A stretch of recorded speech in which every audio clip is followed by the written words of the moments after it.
To the outside world, I am a woman who has everything figured out. At 30, I am the founder and CEO of Meridian Properties, a real estate development firm I built from a single rental unit and $12,000 in savings I'd scraped together working double shifts through college. Our portfolio now spans 4 states. We have offices in Chicago, Dallas, and a new flagship location on the 42nd floor of a glass tower in Midtown Manhattan. Last spring, Forbes ran a piece on me. The headline called me the quiet force reshaping American real estate. My mother cried when she read it. She printed 3 copies and keeps one on her refrigerator to this day. I tell you all of this not to impress you. I tell you because I need you to understand exactly how far I had come and exactly how much I had trusted the one person who was supposed to be standing beside me through all of it. His name is my husband. He was the CFO of Meridian Properties. I gave him that position 2 years into our marriage, after he'd spent months telling me he believed in my vision, that he wanted to be part of building something real. He had an MBA from Northwestern. He had charm that could fill a room. He had a smile that made me believe, for the first time in my adult life, that I didn't have to carry everything alone. I was wrong. But I'm getting ahead of myself. Let me take you back to the morning everything came apart, the morning of the Harlow Tower press conference. Harlow Tower was the biggest project of my career. A mixed-use development on the west side of Chicago, 40 floors, luxury residences on the upper half, retail and co-working space below, and a rooftop garden that our architect had spent 8 months designing. We'd been working on this deal for 3 years. 3 years of zoning battles, investor meetings, sleepless nights, and more spreadsheets than I could count. The press conference was the official public announcement before groundbreaking. We had 25 journalists confirmed, 3 local news crews, a dozen of our largest investors, and the mayor's deputy director attending in person. I had been awake since 4 in the morning. By 7, I was at the office, reviewing talking points with my communications director. By 8:10, I was dressed a structured ivory blazer, tailored navy trousers, my grandmother's pearl earrings standing in front of the mirror in my private bathroom and telling myself, "You built this. Today is yours." My husband had texted me at 7:35, running a little late. "See you there." I didn't think anything of it. He was often late. The event was being held in the ground floor atrium of our Chicago office, a soaring space with floor-to-ceiling windows overlooking the river. My team had transformed it overnight. There were flowers, display boards with architectural renderings, a podium, rows of chairs already filling with journalists and guests. Camera crews were setting up along the sides.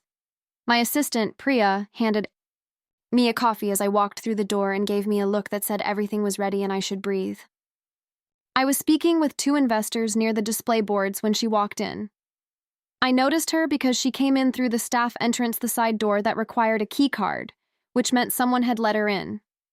She was young, maybe 22, in Nye, a dress that was too formal for a Tuesday morning and too tight for a professional setting. She was carrying a coffee cup from the cafe across the street. She was scanning the room with an expression I can only describe as someone who believes they are about to claim something that belongs to them. I didn't know her. I turned back to my conversation.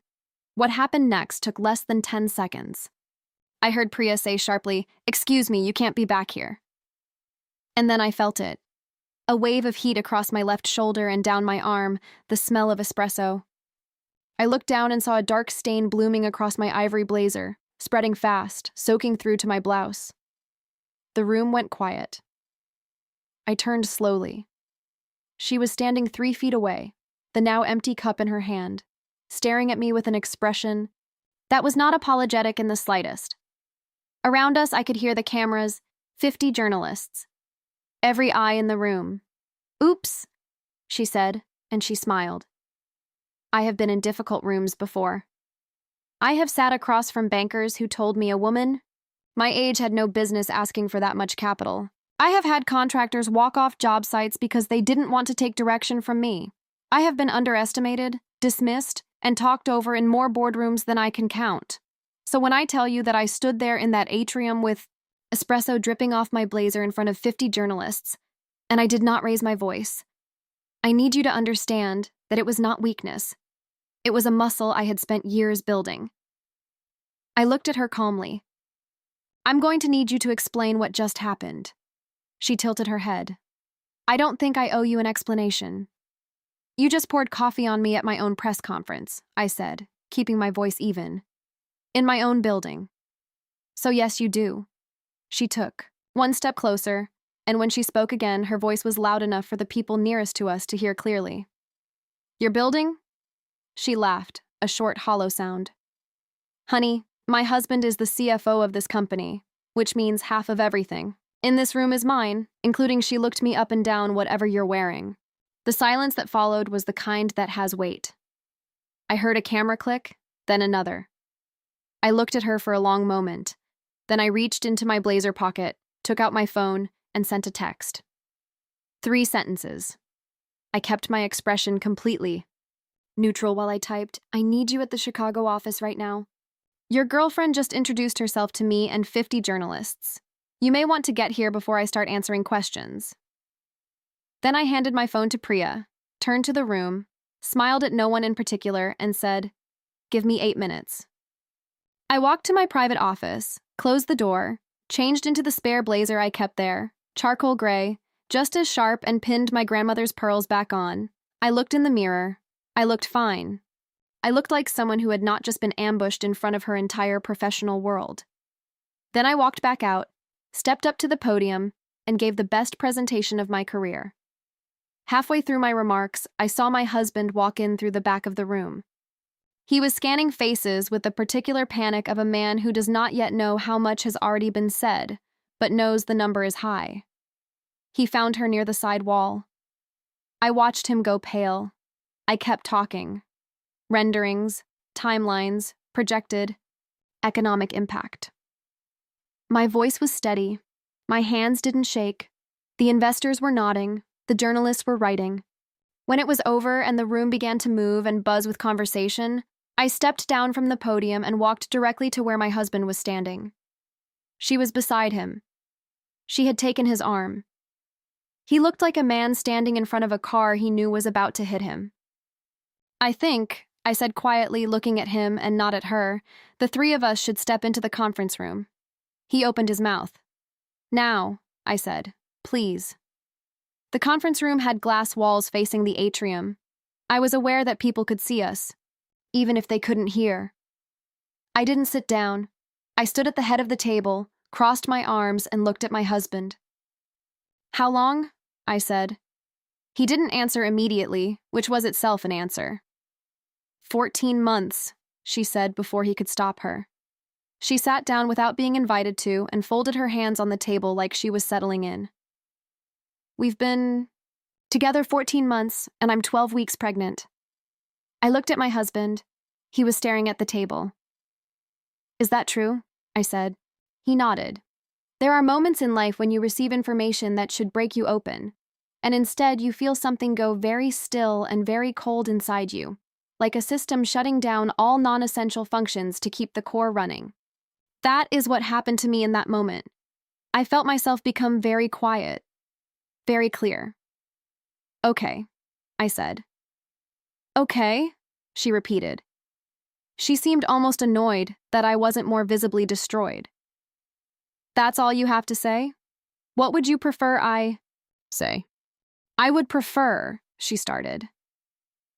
I wasn't talking to you, I said, not unkindly, just factually. I looked back at my husband. I need you to go home. I'll have an attorney contact you by end of business today. Do not access any company accounts. Do not send any emails from your company address. And do not speak to any member of my staff until you've spoken to legal counsel. I paused. That last part is for your protection as much as mine. He stood up. He looked like he wanted to say something. An apology, an explanation, something, but he didn't. He walked out. She stayed seated. You're not even going to fight for him? I looked at her then, really looked at her for the first time. She was young. She was nervous underneath the bravado. I could see it in the way her jaw was set too tight, the way her fingers had flattened against the table. She had walked into my building today believing she was going to blow something up. I wondered what he had told her. I wondered what version of me she had been given. "No," I said, "I'm not." "Why not?"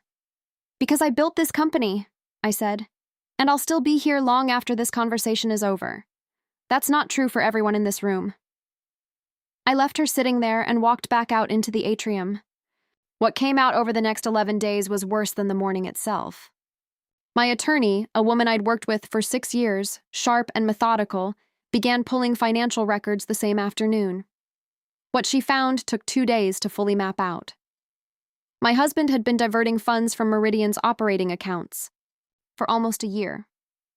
Small amounts at first, structured carefully to avoid automatic flags, routed through 3 shell transactions before landing in a personal account I didn't know existed. The total, when she put the final number in front of me, was $437,000. He had used a portion to lease an apartment 2 miles from our home. He had used another portion to buy her a car. The rest sat in the account, apparently intended for something he hadn't gotten around to yet. I sat with that number for a long time. I had given this man access to the financial backbone of everything I had spent a decade building. I had trusted him, not because I was naive. I want to be clear about that, but because marriage is supposed to mean something. Because I had looked at the person across from me at the altar and believed that the version of himself he was showing me was the real one. Love doesn't make you stupid. It makes you extend to someone a degree of trust that, if it's ever used against you, feels like it was always a trap. It wasn't. You just couldn't have known. My attorney filed both a divorce petition and a civil complaint for financial fraud on the same day. She also passed the evidence to the district attorney's office, which opened a criminal investigation. He called me twice. I didn't answer. I had my attorney call him back. She called me once, from a number I didn't recognize. I answered because I didn't know who it was. I didn't know about the money she said when I picked up. Her voice was different from the conference room, quieter, the performance stripped out of it. "I swear I didn't know he was stealing from you." I believed her, actually. Which didn't change anything, but I believed her. "Are you going to keep the baby?" I asked. I don't know why I asked. I think I needed to know. A pause. "Yes." "Then make sure. Your attorney gets a paternity order filed before the criminal case moves forward," I said. "You're going to want child support locked in before his accounts get frozen." Another pause. Longer this time. "Why are you helping me?" "I'm not helping you," I said. "I'm helping the baby." "Those aren't the same thing." I hung up. In the weeks that followed, I did what I have always done when the ground shifts beneath me. I worked. Harlow Tower moved forward. Groundbreaking was rescheduled, and we had 112 attendees. The mayor came this time, not just his deputy. One of the journalists who had been in the atrium the morning of the press conference wrote a profile of me for the Tribune. The headline was, "After the storm, how Victoria Lane is still building." My mother called me when it ran. She cried, "Again." She said she was printing this one too. The divorce was finalized 4 months after I filed. His criminal case is ongoing, his attorney negotiated a cooperation agreement, and the DA is using the financial records to pursue a broader fraud investigation into a separate matter he'd apparently been involved in before he ever met me. I don't follow it closely. I have Priya set a filter on my news alerts so his name doesn't come up unless I ask for it. There is one more thing I need to tell you about, because it matters, and because I've been circling it the whole time. His name is Daniel. He's been Meridian's outside counsel since my 3rd year in business. Quiet, steady, the kind of person who gives you the honest answer even when it isn't what you want to hear. He was in the atrium the morning of the press conference. He was one of the first people who came to find me afterward, not to ask what had happened, but to hand me a glass of water and say, "You were extraordinary up there." That was all. He didn't press.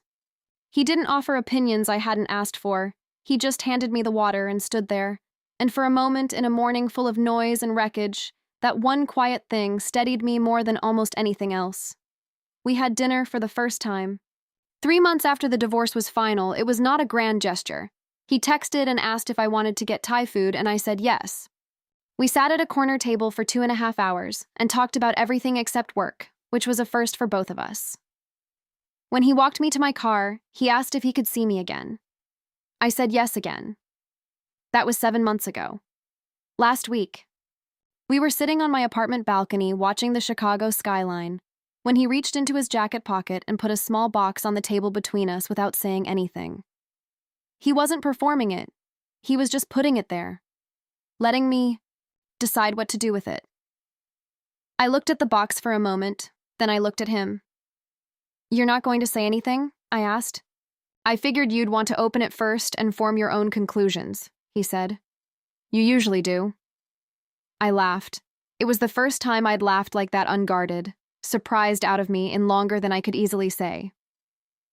I opened the box.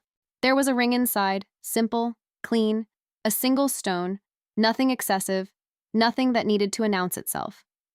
The kind of ring chosen by someone who had actually been paying attention to the person they were choosing it for.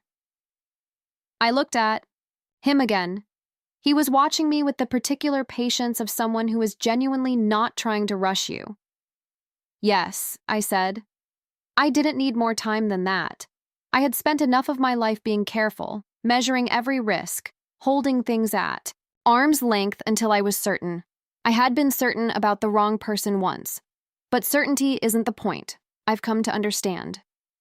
The point is choosing someone who, when the morning is difficult and the room is loud and something has just spilled all over the plans you made, hands you a glass of water and tells you that you were extraordinary, and means it. I have told you this story not because I want your sympathy. I have what I need. I am still building. Harlow Tower breaks ground in the spring, and I have 3 more projects in the pipeline behind it. The woman who walked into my office that morning and poured coffee on my blazer set something into motion that she didn't intend. She cracked open a life that had cracks in it already, and what I found underneath the fraud, the betrayal, the careful architecture of deception my husband had built right next to mine would have come apart eventually on its own. She just moved up the timeline. I am not grateful to her, but I am no longer angry either. I am standing on a balcony in Chicago, with a ring on my finger and a building going up across the river with my name on the permit. That is enough. That is more than enough.